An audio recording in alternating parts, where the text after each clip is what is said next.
non aspettava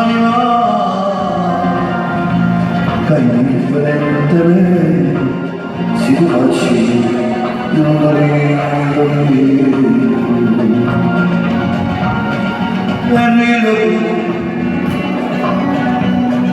mentre ci pavimento che sto non sente più dolore e più amate mamma che indifferente quando sassi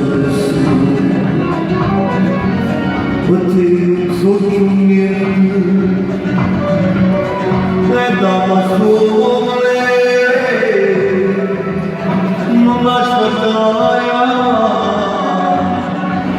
che indifferentemente si dovesse udire. Grazie a tutti,